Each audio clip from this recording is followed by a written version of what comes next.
E hoje nós vamos falar de Romanos, capítulo 2. Vamos fazer um estudo aqui na Bíblia de Estudo Pentecostal. E é um capítulo muito rico também, com muitos ensinamentos. Fala sobre a impenitência dos judeus, a justiça de Deus, os judeus são indesculpáveis e qual é a verdadeira circuncisão. Então, no versículo 1, fala assim: portanto, és inexcusável quando julgas, ó homem, quem quer que seja, porque te condenas a ti mesmo naquilo em que julgas a outro, pois tu que julgas fazes o mesmo. Muitas vezes nós apontamos a falha do outro e estamos fazendo a mesma falha ou alguma outra falha e nós não temos o direito e o dever de julgar, porque a palavra de Deus diz que nós vamos julgar nós vamos, no futuro, né? No julgamento, nós vamos julgar sim, mas não agora. Nós ainda não somos perfeitos para poder julgar. Tem uma passagem na Bíblia que diz: quem és tu que julga o servo alheio, né? Ele tem um Senhor, né? Quem vai julgar é o Senhor, quem julga é o Senhor, e o Senhor dá um limite para nós julgarmos. E Jesus deixou bem claro que quem és tu, né? Antes de tirar o cisco do olho do outro, tira a trave que está no teu olho.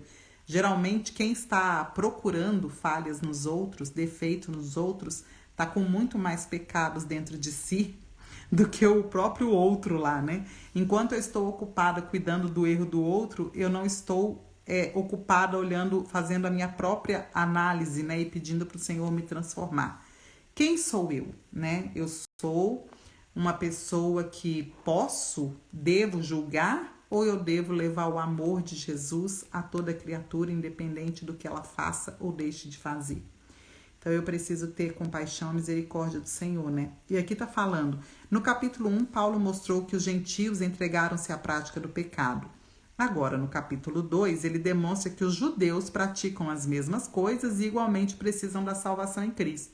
Então a igreja é todo aquele que crê em Jesus, tá? Não é uma placa, não é um lugar. É todo aquele que entregou sua vida para Jesus, faz parte do corpo de Cristo, é a igreja. A igreja, nós como igreja, né, como cristãos, nós precisamos ter consciência de que mesmo a gente tendo sido santificado, justificado, purificado, nós ainda cometemos falhas. E enquanto eu cometer falha, eu não tenho direito de julgar ninguém, né? Enquanto eu não sou perfeita ainda, eu não tenho direito de julgar ninguém. Eu estou sendo aperfeiçoada e eu devo cumprir a missão que o Senhor me deu, que é levar o reino, levar o evangelho, levar o amor, não o julgamento nem a condenação. Quem acusa, inclusive, é Satanás, né? Jesus não veio para condenar, ele veio para salvar. E no 3 fala assim: e tu, ó homem, que julgas os que fazem tais coisas, cuidas que fazendo-as tu escaparás ao juízo de Deus? Uma pessoa, antes de procurar melhorar os outros, deve melhorar a si mesma, abandonando seus próprios pecados. Igrejas há que se esforçam para levar a sociedade ímpia a observar os padrões bíblicos, enquanto elas, por sua cegueira espiritual, não veem o mundanismo e a imoralidade entre seus próprios membros. Antes de uma igreja querer levar o mundo a viver retamente, ela deve submeter-se à sondagem divina e mudar o que for preciso segundo a vontade de Deus.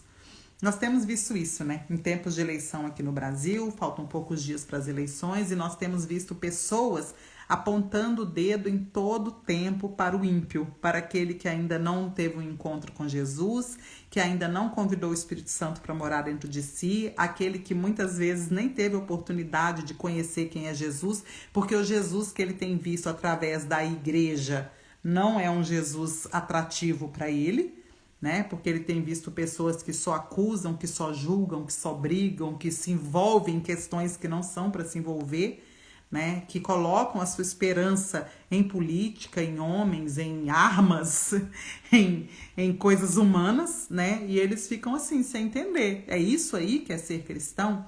É isso que é seguir e servir a Deus? Obrigado, né? Eu não quero. É isso que tem acontecido.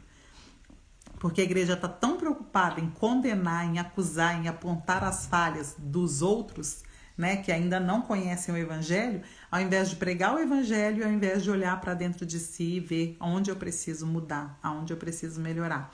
Então não vamos perder o foco, né? Quanto mais eu me aproximo do Senhor, mais eu estou na luz, mais eu vejo a minha condição, mais eu me rendo ao Senhor e mais eu quero agradar a esse Senhor, né? Fazendo a vontade dele. A vontade dele não é ficar julgando as pessoas, nem condenando, nem acusando os atos das pessoas. A vontade dele é que nós digamos para as pessoas que ele as quer na sua família, que ele as ama e que ele quer as salvar.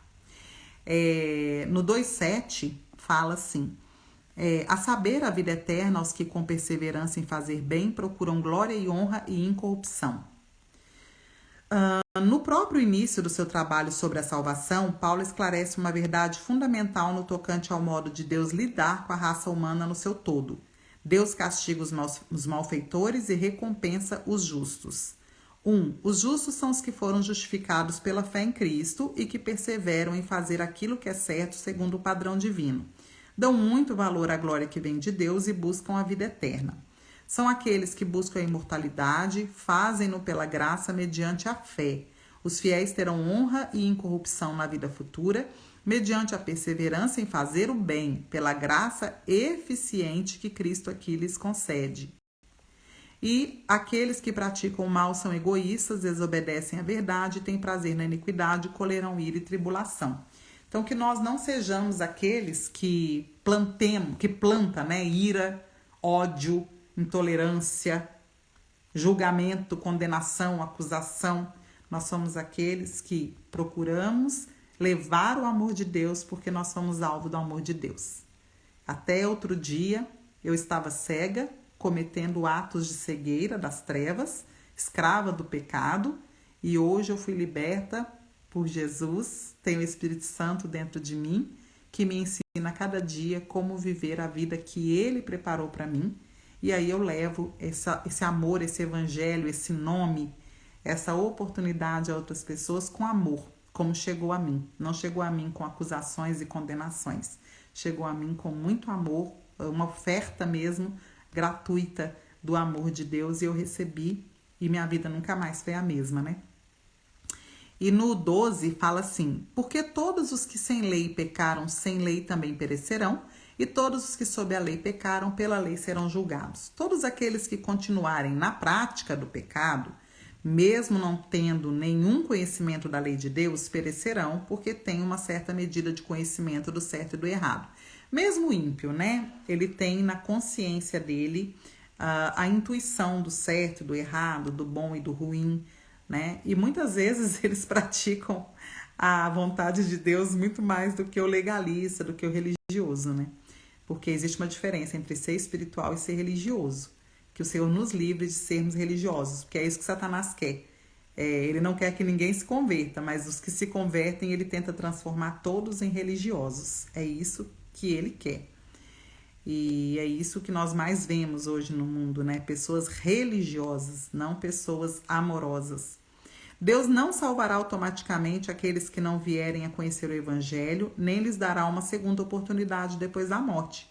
O sofrimento eterno que terão aqueles que não ouviram o Evangelho deve nos impulsionar a fazer todo o esforço possível para evangelizar a toda criatura em todas as nações. Então, Jesus falou para nós irmos por todo mundo, pregar o Evangelho a toda criatura. Quem crer e for batizado será salvo, quem não crer será condenado. Jesus não falou para nós irmos apontar os defeitos, não falou para nós nos envolvermos com política, para nós colocarmos a nossa esperança em armas, nem em seres humanos, nem em sistemas políticos, nem em partidos políticos. Ele falou para nós levarmos o Evangelho. Ele é o Senhor, Ele é o nosso Rei. E no 13 diz assim: porque os que ouvem a lei não são justos diante de Deus, mas os que praticam a lei hão de ser justificados. Outra coisa, né? Jesus também não falou para nós colocarmos a nossa esperança no dinheiro, onde a traça, né? Não acumular tesouros nessa terra, onde a traça e a ferrugem corroem, né? Mas colocarmos a nossa esperança no Senhor, a juntar tesouros no céu, com atitudes, com ações dignas, né? Da fé. Ele, inclusive, falou que o seu oponente não é Satanás, o seu oponente é Mamon, é o amor ao dinheiro, é o próprio dinheiro, né? Assim, como fonte de segurança do ser humano. E as pessoas estão muito preocupadas com o sistema desse mundo porque mexe no bolso delas. É incrível, né? Então, no 13 falou sobre isso, né? Paulo não emprega o termo lei aqui no sentido de um sistema de estatutos que a pessoa poderá cumprir e merecer a sua salvação sem a graça. Lei aqui representa a vontade de Deus revelada à raça humana. Meramente ouvir a palavra de Deus de nada aproveita sem a fé, a submissão e a obediência a Deus. É preciso a obediência da fé praticada por amor. Então não adianta só eu conhecer a palavra, conhecer os mandamentos, conhecer a lei, se eu não praticar. Guardar a palavra é ouvir a palavra e praticar a palavra. Então, assim há uma justificação, né? Porque quando eu pratico a palavra, eu estou confirmando que eu tenho fé. Se eu não pratico a palavra, é porque eu não tenho fé, porque a fé sem obras ela é morta. E no 2:24 fala assim: porque como está escrito, o nome de Deus é blasfemado entre os gentios por causa de vós. Nós carregamos o nome de Jesus. É um nome poderoso, é um nome que significa graça, verdade, caminho, amor, alegria, paz. E nós estamos levando essa mensagem? Porque se nós não estivermos vivendo e levando essa mensagem, o nome de Deus é blasfemado por nossa causa. Porque nós dizemos que somos de Deus, mas agimos muitas vezes como não sendo de Deus. E muitas pessoas pensam, isso é ser cristão? Se é para ser assim, eu não quero esse Jesus. E nós envergonhamos o nome de Jesus diante dos outros por causa do nosso modo de proceder. Em meus passos, né? O que faria Jesus? Eu estou seguindo Jesus? Eu estou andando como Jesus? Nós vemos Jesus criticando os religiosos. Nós nunca vemos Jesus criticando um ímpio, criticando um incrédulo, um pecador. A gente vê Jesus criticando o pecado da religiosidade, do legalismo, né? E no 2:29 fala assim: mas é judeu o que eu é no interior e circuncisão a que é do coração, no espírito, não na letra, cujo louvor não provém dos homens, mas de Deus. É uma referência à obra da graça de Deus no coração do crente. Quando nós recebemos o Senhor no nosso interior, que nós sentimos aquela alegria da salvação, aquela paz, recebemos aquele desejo de começar a conhecer Jesus, de ler a palavra, aquela fome da palavra, aquela sede da presença de Jesus, o desejo de estar junto com os irmãos, o desejo de louvar ao Senhor. Isso é uma circuncisão que ocorre no nosso coração. É uma mudança, né, de coração. Ele tira o coração de pedra e coloca o coração de carne. Essa é a verdadeira circuncisão que Deus quer fazer no coração de cada um de nós, e essa obra que o Espírito Santo tem feito de santificação até o último dia será completada. Amém? Que sejamos pessoas com o coração aberto para que Deus trabalhe no nosso coração, e nós precisamos orar e pedir para o Senhor sondar o nosso coração e tirar tudo que não provém dele e deixar que os outros vivam as suas vidas em paz, não deixando de levar a mensagem a elas, mas a mensagem de amor e com amor, e a mensagem de que Jesus as quer na sua família, e não a mensagem de condenação e acusação que olha com olhar de julgamento, porque essas pessoas não serão atraídas pelo Senhor dessa forma. Amém?